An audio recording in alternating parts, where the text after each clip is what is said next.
Gênesis 29, a partir do 14.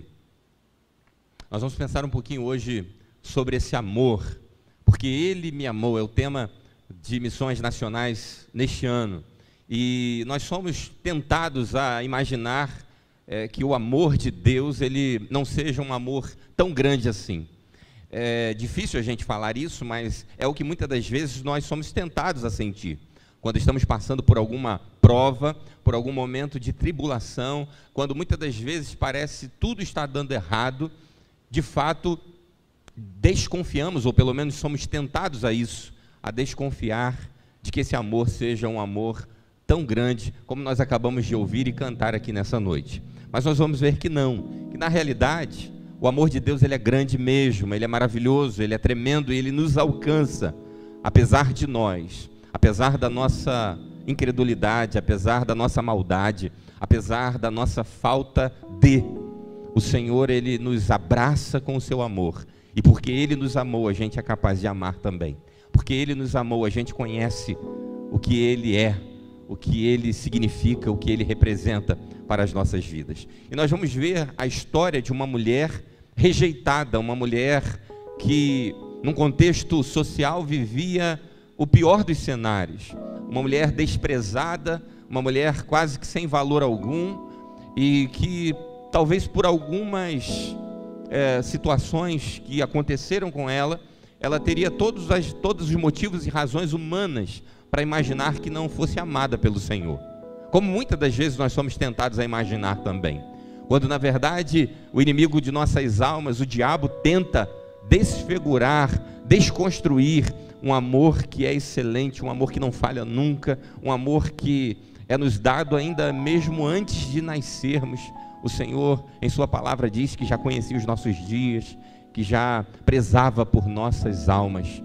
Então, nessa noite nós vamos ver o quão grande é desafiador crer nesse amor e viver nesse amor, e com a experiência dessa mulher que sobrepôs todas as situações que viveu e como ela chegou o passo de experimentar o amor de Deus em sua vida. Diz assim a palavra do Senhor, Gênesis 29, a partir do verso 14. Então Labão disse-lhe: verdadeiramente és tu o meu osso e a minha carne. E ficou com ele um mês inteiro. Depois disse Labão a Jacó: porque tu és meu irmão, hás de servir-me de graça? Declara-me qual será o teu salário. E Labão tinha duas filhas, o nome da mais velha era Lia e o nome da menor Raquel. Lia tinha os olhos tenros, mas Raquel era de formoso semblante e formosa à vista. E Jacó amava a Raquel e disse: 7 anos te servirei por Raquel, tua filha menor. Então disse Labão: melhor é que eu a dê a ti do que eu a dê a outro homem. Fica comigo. Assim serviu Jacó por 7 anos por Raquel, e estes lhe pareceram como poucos dias, pelo muito que a amava. E disse Jacó a Labão: dá-me minha mulher, porque os meus dias são cumpridos, para que eu me case com ela. Então reuniu Labão a todos os homens daquele lugar e fez um banquete. E aconteceu à tarde que tomou Lia, sua filha, e trouxe a Jacó, que a possuiu. E Labão deu sua serva Zilpa a Lia, sua filha, por serva. E aconteceu que pela manhã viu que era Lia, pelo que disse a Labão: por que me fizeste isso? Não te tenho servido por Raquel? Por que então me enganaste? E disse Labão: não se faz assim no nosso lugar, que a menor se dê antes da primogênita. Cumpre a semana desta, então te daremos também a outra, pelo serviço que ainda outros 7 anos comigo servireis. E Jacó fez assim, e cumpriu a semana de Lia. Então lhe deu por mulher Raquel, sua filha. E Labão deu a sua serva Bila por serva a Raquel, sua filha. E possuiu também a Raquel, e amou também a Raquel mais do que a Lia, e serviu com ele ainda outros 7 anos. Vendo, pois, o Senhor que Lia era desprezada, abriu a sua madre, porém Raquel era estéril. E concebeu Lia e deu à luz um filho, e chamou-o Ruben, porque disse: porque o Senhor atendeu a minha aflição, por isso agora me amará o meu marido. E concebeu outra vez e deu à luz um filho, dizendo: porquanto o Senhor ouviu que eu era desprezada, e deu-me também este, e chamou Simeão. E concebeu outra vez e deu à luz um filho, dizendo: agora, esta vez se unirá meu marido a mim, porque 3 filhos lhe tenho dado. Por isso chamou Levi. E concebeu outra vez e deu à luz um filho, dizendo: esta vez louvarei ao Senhor. Por isso chamou Judá e cessou de dar à luz. Até aqui. É uma história digna de qualquer programa sensacionalista do nosso tempo.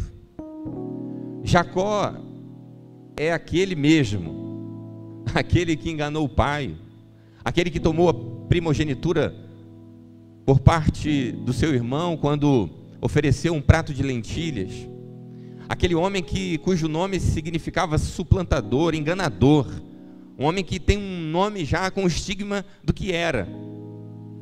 Mas, como diz o ditado popular, sempre tem um mais esperto, sempre tem um mais valente do que o valentão, sempre tem um mais enganador do que aquele que gosta de passar os outros para trás. E é interessante porque agora Jacó está diante de Labão, e Labão, irmão de Rebeca, portanto tio de Jacó. E Labão encontra-se com ele dizendo: olha, você é osso do meu osso, você é gente nossa, não dá para você trabalhar aqui de graça para mim, você diz aí o teu preço, diz o teu salário, a tua diária. E Jacó, que não era bobo nem nada, já estava de olho em Raquel, diz: olha, eu trabalho, e no final do meu trabalho você me dá a mão de sua filha. E por 7 anos diz a Bíblia que ele trabalhou, e esses 7 anos como que passou voando, porque o tanto que Jacó amava Raquel, ele entendeu aqueles dias como dias abreviados, porque valia a pena, porque era bom, porque ele queria. Só que quando chega o final daquele período, Labão, o tio profissional na arte de enganar, faz uma festança danada. E a gente precisa entender que naquela cultura os casamentos eram desse jeito. Talvez alguém possa dizer: mas será que Labão que Jacó não percebeu que estava sendo enganado? Não percebeu que fosse Lia ao invés de Raquel? Diz a Bíblia que Lia era de olhar opaco, ou seja, era uma menina de olhos tristes, sem sal. Tudo leva a crer que era aquela desprezada já dentro da sua própria casa. Raquel, afinal de contas, era a irmã mais bela, mais atraente. E talvez Labão em seu coração pensou: olha, é o meio de eu despachar ela agora. E aí faz uma festa imensa, e num contexto onde casamento era meio que arranjado mesmo, os noivos não ficavam juntos durante a cerimônia e só de fato tinham contato no momento em que iam para a câmara, que iam para a sua tenda. E a essa altura da festa, Jacó já não sabia nem mais onde estava, possivelmente. Já devia estar para lá de Bagdá. E aí, não em condições qualquer de saber quem era quem, ele se deita com Lia, e no dia seguinte, quando acorda, ele se depara com aquela situação e ele vai reclamar com Labão. Ele vai dizer: o que você fez comigo? Por que você me enganou? E aí a gente começa a olhar o drama dessa mulher já a partir da sua própria casa, mas agora nesse momento, você imagina, Jacó está indo como que se vai ao Procon reclamar de um produto, porque produto é o que de alguma forma caracteriza Lia nesse momento. Afinal de contas, ela é colocada como se fosse um objeto diante daquele homem.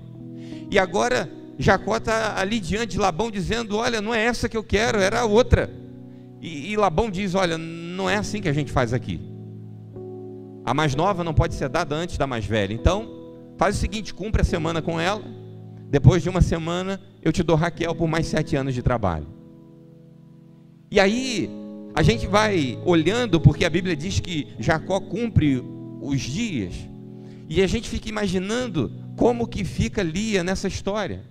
Cada dia que passa, ela imagina: um dia a menos comigo e um dia a mais Ou melhor, um dia a mais comigo, mas ao mesmo tempo um dia a menos para ele estar com Raquel. E aí, nesse contexto todo, os dias vão passando, e a Bíblia diz que Labão então entrega a Raquel, e ele consuma o casamento com Raquel, e Lia fica naquela situação, e ao passo que a Bíblia vai dizer que Deus olhou para Lia, e a abençoou, e abriu-lhe a madre. E aí eu queria destacar aqui uma primeira impressão desse amor de Deus, que é quando muitas das vezes a gente imagina que Deus não está olhando por nós, de que Deus não esteja de alguma forma inteirado sobre o que está acontecendo conosco, quando tudo na vida parece que conspira contra nós e que de alguma forma leva a gente a entender que parece que não tem ninguém a cuidar de nós. Quando os momentos da vida parece que vão se afunilando e a gente vai vivendo as maiores desgraças ou os maiores dissabores, e aparentemente parece que Deus não existe. Eu não sei se você já viveu algum momento assim na vida, em que foi tentado a imaginar que tudo o que você crê, que tudo o que você sente, de alguma forma pode ser um devaneio da sua mente, que de alguma maneira pode ser alguma proteção da sua mente. Eu creio que todos nós somos tentados, ou fomos tentados em algum momento da vida a imaginar isso, nem que seja por frações de segundos, até que a gente recobre a nossa consciência e que a gente redefina o amor que sentimos por Deus e o que Ele sente por nós. Mas o fato é que Deus, assim como olhou para Lia, olha para mim e para você, que mesmo diante das circunstâncias mais adversas que enfrentamos, diante das coisas mais absurdas, humanamente falando, que possamos passar, há um Deus que não deixa passar nada, há um Deus que está sempre olhando por nós, e que mesmo aparentemente sofrendo injustiças, mesmo aparentemente sofrendo sozinho, na verdade nós não estamos sós, porque o amor de Deus nos alcança na nossa miséria. O amor de Deus nos alcança na lona, quando muitas das vezes não há ninguém ao nosso lado, mas o Senhor não nos abandona. Aliás, a Bíblia chega a dizer: pode uma mãe esquecer seu filho, a quem gerou? E a Bíblia vai dizer o seguinte: ainda que uma mãe se esqueça de um filho, Deus não se esquecerá de você. Você é amado. Você é amada pelo Senhor, e independentemente das circunstâncias e das adversidades que você enfrenta, Deus está reafirmando nessa noite no teu coração que Ele te ama, que Ele cuida de você, a despeito daquilo que você passa, daquilo que você enfrenta, das lágrimas que você pode provar. Ele está com você todos os dias, em todos os momentos. E é interessante porque a história prossegue. E diz a Bíblia que Lia então tem um filho, e enquanto Raquel era estéril. Isso era um grande trunfo, porque numa sociedade onde ser mãe era um estigma de mulher virtuosa, de mulher vitoriosa, já era um grande passo. Na cabeça de Lia começou a imaginar, a passar, que ela pudesse então agora reverter a situação. E ela diz, lá no verso de número 31, o Senhor percebeu que Lia não era amada por Jacó e a tornou fecunda, enquanto Raquel permanecia estéril. E aí no 32 diz: Lia concebeu e deu à luz um filho, e chamou Ruben, e exclamou: Yahvé contemplou a minha aflição. Em algumas versões, a minha tristeza, o meu desespero, a minha rejeição. A gente está falando de uma mulher entristecida, de uma mulher magoada. E ela então tem um filho e diz: eu vou chamar de Ruben. E ela imagina no coração: quem sabe a partir de agora Jacó começa a olhar para mim com outros olhos. Quem sabe a partir de agora eu não chamo a atenção dele, afinal de contas eu dei um filho. E ela depois vê que nada muda, e ela tem o segundo filho, e ela coloca o nome de Simeão, e ela diz: agora vai. Agora o negócio vai mudar de figura. Ele vai ver e vai me olhar com outros olhos, mas parece que nada muda. E ela então tem o terceiro filho e se chama, e põe o nome de Levi. E mesmo assim, nada muda em sua vida. E aí eu quero trazer um outro ensinamento que esse texto pode trazer para mim e para a tua vida.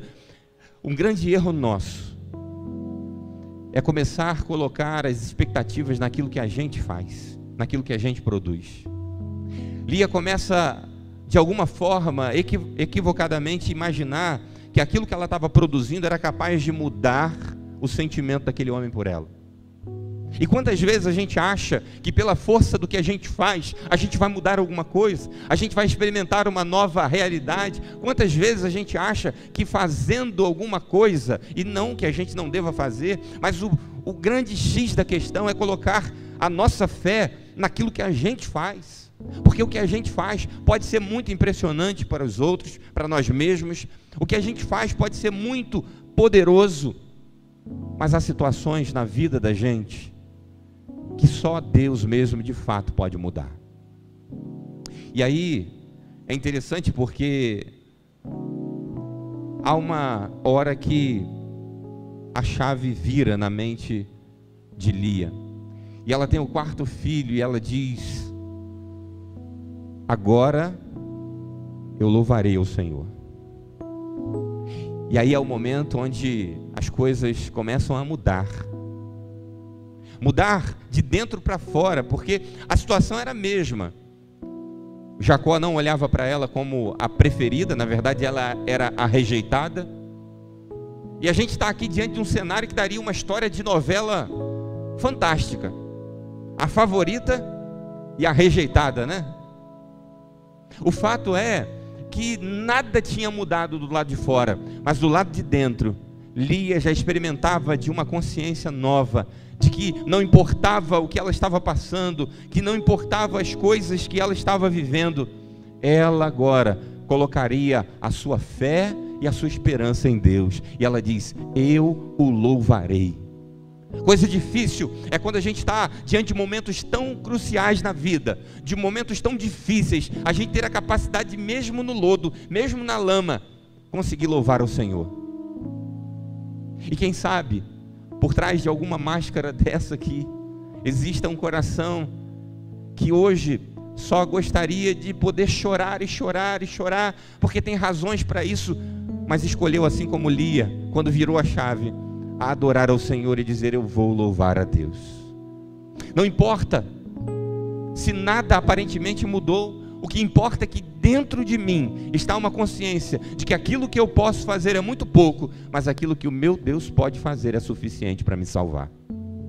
Aquilo que o meu Deus faz por mim vai direto no ponto e não falha, é flecha certeira. É interessante porque existem momentos na nossa vida tão difíceis, tão complexos, que só mesmo a experiência com Deus para nos manter de pé. Há um salmo que diz que o Senhor habita em meio aos louvores. Se Deus habita em meio aos louvores, não é difícil de imaginar, isso não está na Bíblia, por isso é uma conjectura, é uma possibilidade. Mas se Deus habita em meio aos louvores, é bem possível que o diabo habita em meio à murmuração. Que o contrário de louvar a Deus é reclamar, é murmurar, é dizer: por que eu estou vivendo essa desgraça de vida? Por que eu estou vivendo isso, se eu sou servo do Senhor, se eu sou serva do Senhor, se eu sou fiel? Porque essa é a mensagem que se prega em muitos redutos, ditos cristãos por aí, mentindo descaradamente. Porque não há uma promessa de falta de sofrimento na vida do servo que é fiel ao Senhor. Nós vemos vários deles, biblicamente falando, que passaram por situações tenebrosas, mesmo sendo fiéis. A semelhança do nosso Senhor e Salvador Jesus Cristo, o nosso maior exemplo, que mesmo sem pecado algum, como acabamos de cantar agora há pouco, deixou a sua glória e veio se tornar pecado e dor em nosso lugar. Portanto, existirão momentos na vida da gente que a gente precisará caminhar pela fé e acreditar de tal passo e de tal forma neste amor que nos faça trilhar pela fé, sabendo que mesmo sofrendo há um Deus que nos ama e que uma hora ou outra vai mudar o cenário da nossa vida, de que uma hora ou outra vai acalentar o nosso choro, vai recolher aquilo que é motivo de sofrimento e transformar em glória, para a glória do nome dEle, para o louvor do nome dEle e para a edificação da nossa vida. Senhor, eu posso estar chorando agora, eu posso ter isso como uma pedra no meu sapato, mas eu estou te louvando, porque eu te louvo apesar da dor, mesmo diante das lutas, mesmo diante das adversidades. Eu te louvo pelo que o Senhor é, eu te louvo pelo que o Senhor já me mostrou, quando naquele madeiro assumiu o meu lugar. Há tanta gente que faz biquinho, que deixa a vida com Deus, porque na verdade nunca tiveram vida com Deus.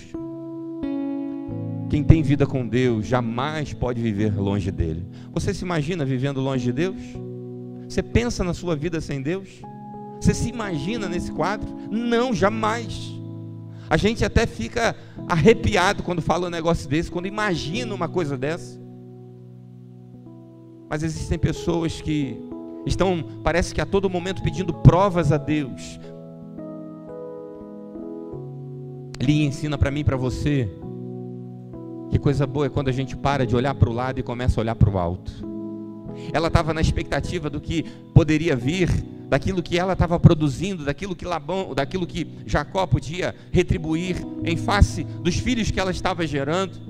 Mas agora não, agora ela esquece do plano aqui terreno, ela esquece do horizontal, e ela começa a olhar na vertical, e ela começa a olhar para o Senhor, e ela começa a ver em Deus a possibilidade de louvar, sorrir, a possibilidade de viver, porque eu creio que até então aquela menina não tinha vivido, ela só tinha sofrido a rejeição dentro da própria casa, a rejeição agora do então marido, e ela começa a experimentar de uma bênção, pelo simples fato de parar de olhar para o lado e olhar para cima. Quantas vezes a gente fica na expectativa do que os outros podem fazer por nós, em face de viver uma vida satisfeita, alegre e de louvor ao Senhor? Gente que para de louvar a Deus porque simplesmente está com a expectativa no outro e não em Deus. E quando eu coloco a minha expectativa no outro, isso é muito perigoso. Se a gente perguntar aqui aos casais, casados, você se lembra do teu casamento, não lembra? O dia do seu casamento? Os maridos que estão aí, por favor, né? Lembra, não lembra? Você lembra o que você falou lá no altar? Sendo direcionado por um ministro, ou pela própria criação dos votos, os noivos se declaram perante Deus e testemunhas, e dizem coisas tão bonitas um para o outro. Eu vou ser fiel, eu vou caminhar com você em todo o tempo, eu vou te fazer feliz, e por aí vai. Coisas tão bonitas. Mas sabe de uma coisa? Ao longo da vida, a gente consegue cumprir tudo aquilo que a gente falou lá no altar? Consegue não. Não porque a gente seja ruim, não porque você seja mau, não porque você não queira, mas é porque invariavelmente a gente vai decepcionar o outro.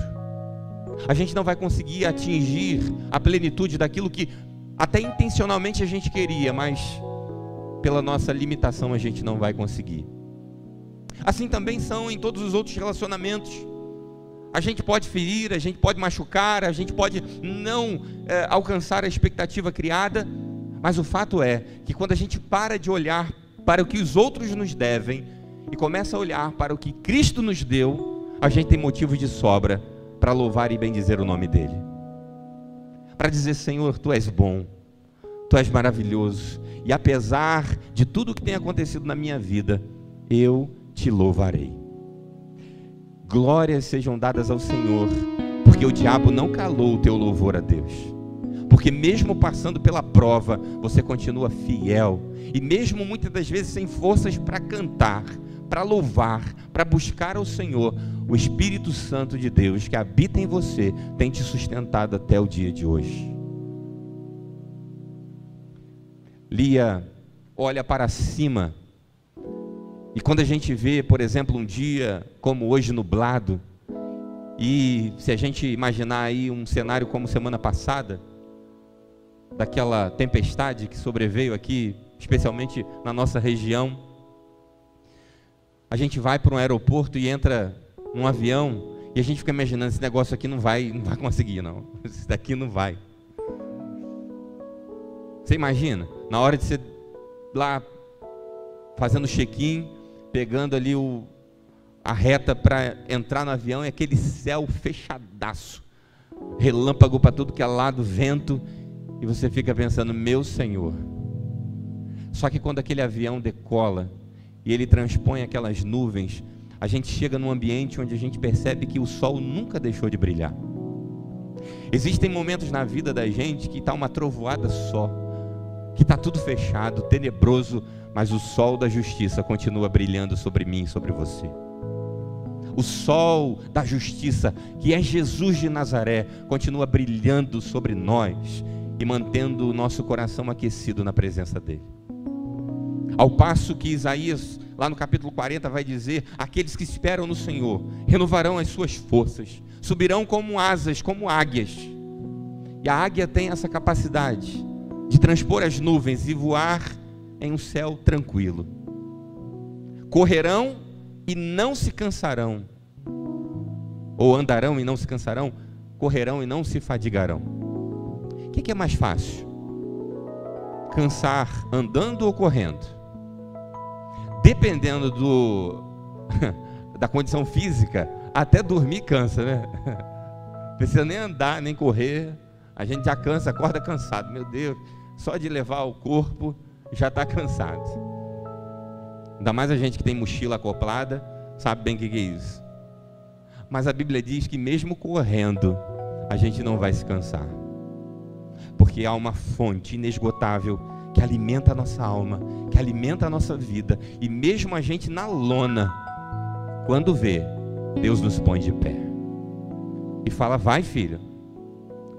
E é isso que Lia está experimentando agora. E aí eu quero terminar com duas outras experiências da vida dessa mulher que mostram para mim e para você que o amor dele por nós é real, inesgotável e infalível. Uma é sobre a característica ou a experiência do funeral de Lia, de Jacó, melhor dizendo. Jacó, quando está fazendo ali os indicativos, e parece que essa história já é antiga, né? Lá na sua casa também tem gente que fica assim, ó, quando eu morrer, você faz assim, assim, aí você fica, para com isso, para de ficar com esse negócio, né? Aí, daqui a pouco está aqui discutindo quem vai morrer primeiro até, né? Não, eu que vou morrer primeiro, então você faz assim, sabe? Esse negócio parece que já era antigo, porque Jacó começa a dizer o seguinte: olha, eu quero ser sepultado. E ele vai falar o lugar que ele quer ser sepultado, lá no capítulo de número 49, perdão. Ele vai dizer o seguinte: olha, eu quero ser sepultado lá onde foi sepultado Abraão e Sara. Estavam os corpos, né? Abraão e Sara sepultados, Isaac e Rebeca, e tinha um quinto elemento lá sepultado junto com os quatro. Quem era? Lia. A Bíblia diz que Raquel é sepultada à beira do caminho, mas Lia foi sepultada lá, e lá é onde Jacó quer ser sepultado.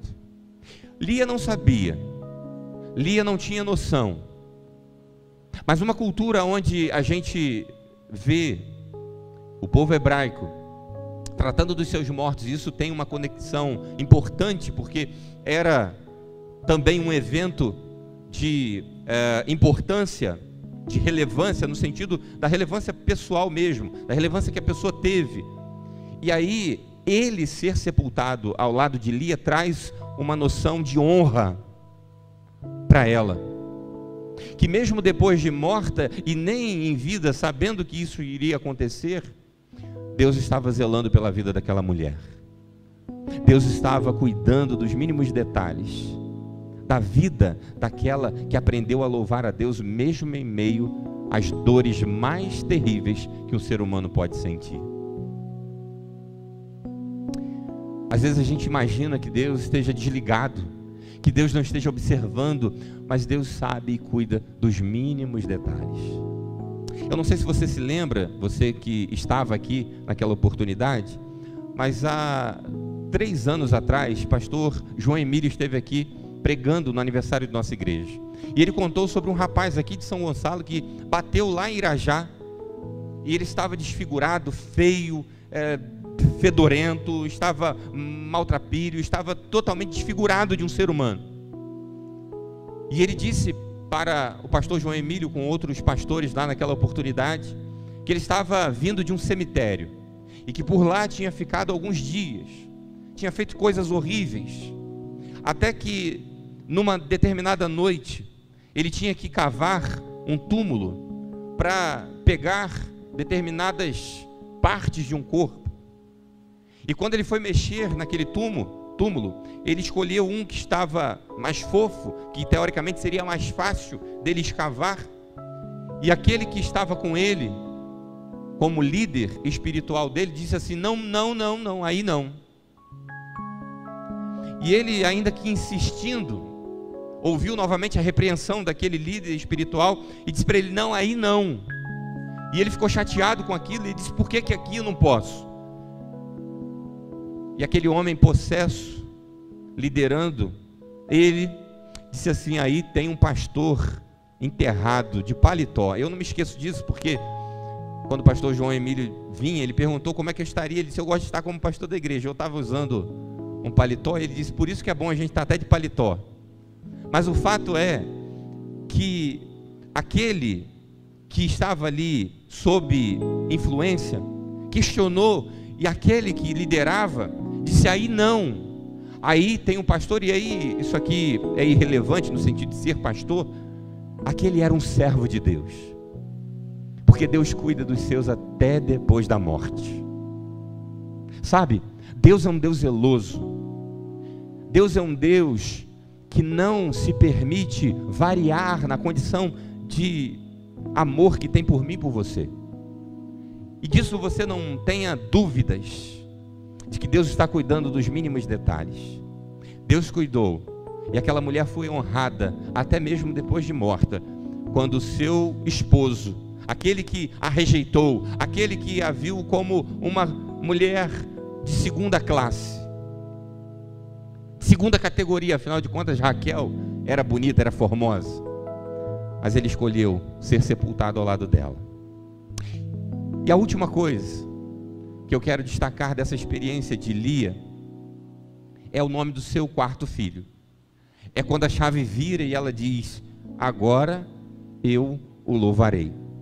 A Bíblia diz que ela teve o quarto filho, e esse filho se chamou Judá. Então vamos lá, agora de novo, hein?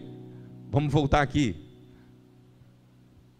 Ela teve um quarto filho, e ela disse: esse eu vou dar o nome de Ju. Mas está muito fraco, gente. Essa máscara acho que está tirando a força de vocês, hein? Isso é igual Kryptonita para Superman. Vamos lá, gente. Vocês aí de casa, eles estão falando forte demais. É porque eu quero assim reafirmar mesmo. Ela teve um nome. Ela teve um filho, melhor dizendo. E ela deu o nome de... Amém, louvado seja Deus. Quem é aqui, não vou perguntar não, vai revelar a idade. Mas quem é aqui da década de 80 e 90 e já estava louvando ao Senhor, lembra de uma canção que dizia assim: Ele é o leão da tribo de Judá, Jesus tomou as nossas... Ele é a rocha da nossa vitória, é nossa força em tempo de fraqueza, uma torre em tempo de guerra, ó esperança de Israel. Ele é o leão da tribo de Judá, Jesus tomou, nos libertou. Ele é a rocha da nossa vitória, a nossa força em tempo de fraqueza, uma torre em tempo de guerra, ó esperança de Israel. Eu não conheci não, Viviane que me ensinou, porque eu cheguei depois, eu sou mais novo, mas esse cântico fala: Ele é o leão da tribo de Judá. Olha o que Deus fez na vida dessa mulher. Uma mulher desprezada, uma mulher marginalizada, no sentido de ser colocada de lado, uma mulher de olhar sem graça, uma mulher sem perspectiva alguma. Foi aquela que Deus proporcionou ser o start para dar origem a um filho que seria uma tribo, e que dessa tribo viria o nosso Salvador. E hoje, você e eu estamos aqui, louvando e exaltando ao nome do Senhor, sendo abençoado pela história dessa mulher. De uma mulher que não precisou de ser aclamada pelos homens, porque tinha a sua fé confiada no Senhor. Porque sabia que o seu Deus não abandonaria por um único fato, e precioso é o amor de Deus. Ele me amou, Ele te amou, Ele nos ama, Ele é o nosso Senhor, e porque Ele nos amou, nós amamos também. Nunca se esqueça de que o amor de Deus está sobre a tua vida. Não importam o que falem de você, o que importa é o que vem do céu. Não espere nos outros, porque os outros podem falhar. Existirão pessoas mais bonitas e atraentes do que você. Existirão pessoas melhores do que você naquilo que você faz. Existirão pessoas que aparentemente serão as mais queridinhas da turma, e você talvez fique ali como o patinho feio da história. Mas você tem um Deus que cuida, que zela e que te ama, e que te sustenta, e que diz: olha, da tua vida cuido eu. Dos desígnios, daquilo que será produto final da tua vida, eu domino sobre tudo. E o Senhor tem a capacidade de transformar a vida dos improváveis, da vida daqueles que parecem que não vão dar em nada. Deus tem a capacidade e a especialidade de pegar relacionamentos e situações que tinham tudo para dar errado e transformar em algo para o louvor da sua glória, para o louvor do seu nome. Quem sabe você esteja vivendo como Lia em algumas áreas da sua vida, sendo rejeitado, sendo desprezado, imaginando que amor é esse que Deus tem por você, afinal de contas você está passando o que está passando. Mas essa noite Deus nos trouxe aqui para dizer: olha, deixa de ser bobo, eu te amo. Sabe aquelas crises de filho que todo filho tem, ainda mais quando tem irmão? Por isso que às vezes acontece dentro da própria casa, né? Ah, para eles também tem tudo, né? Mas para mim, quem é mãe aqui de mais de um filho sabe, né? Ah, pô, o bonitão chegou, né? Ou a bonitona tá aí você faz tudo, né? Mas queria ver se fosse comigo. Aí a gente começa, né? Começa aquele negócio, aquela síndrome, né? Porque às vezes a gente só está querendo ouvir: de ser bobo, te amo, de ser boba, como você é importante para mim. Olha, Deus está dizendo para mim e para você nessa noite que da nossa história Ele cuida. A gente pode até parecer que está indo por um caminho de declínio total, mas quem caminha nas mãos de Deus sabe que a sua vida está segura, que a sua vida está nas mãos daquele que sabe o que faz, e que ao seu tempo dará um fim excelente, dará um fim do qual eu e você não imaginamos, e até sem estar aqui seremos abençoados. Lia já não estava, mas a honra foi dada a ela, porque Jacó foi sepultado ao seu lado. Que Deus te abençoe, e deixa de ser bobo, deixa de ser boba, volta para casa agradecendo a Deus o amor que Ele tem por você. E Deus nos ama de uma forma tão grandiosa, tão gloriosa, que Ele nos chamou a sentar-se com Ele. Ele nos deu um lugar de honra, aonde a gente nem poderia chegar perto. O Senhor nos chamou e nos convidou para a sua mesa. E isso que nós vamos fazer aqui nessa noite é só o símbolo daquilo que Ele nos fez espiritualmente. Para o vinho virar vinho, suco de uva virar suco de uva, precisa acontecer um processo de trituração, de esmago, né, da uva. E foi isso que Jesus fez em nosso lugar. Ele foi esmagado, ele foi pisado, ele foi triturado, teve o seu corpo partido para que eu e você pudéssemos ter vida. Olha, não dá para duvidar de um amor assim. Como nós cantamos, um amor assim o mundo não conheceu. Há pessoas que juram, né? Olha, eu te amo, te amo. E falam isso de coração mesmo, eu creio. Creio que quando Pedro estava diante de Jesus e disse: olha, estou contigo e não nego, vou contigo aonde o Senhor for.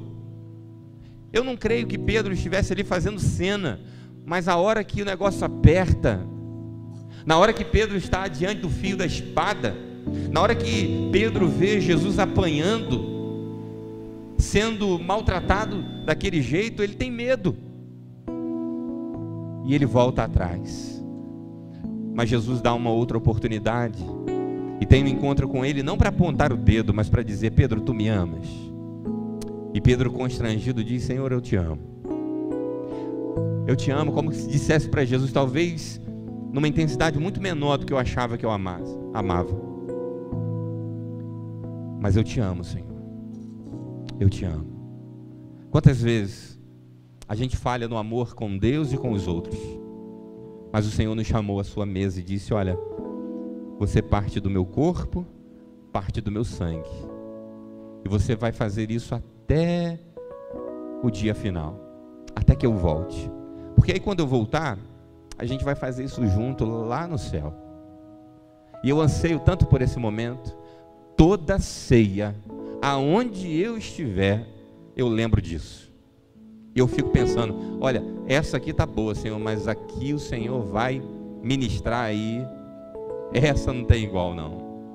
E eu fico imaginando nesse momento, onde estaremos juntos com Ele, celebrando esse tempo de eternidade, experimentando não mais de uma forma simbólica, mas totalmente palpável, onde talvez a gente consiga dimensionar, e certamente conseguiremos, as coisas que agora são enigmas para nós. Eu quero te convidar nesse momento a ficar de pé, para a gente poder cantar, ficar em pé, né? De pé você está, em nome de Jesus, sua vida está nas mãos do Senhor. Então, queria convidar você a fazer isso, a cantar esse louvor. E nós, nessa noite, faremos de forma diferente.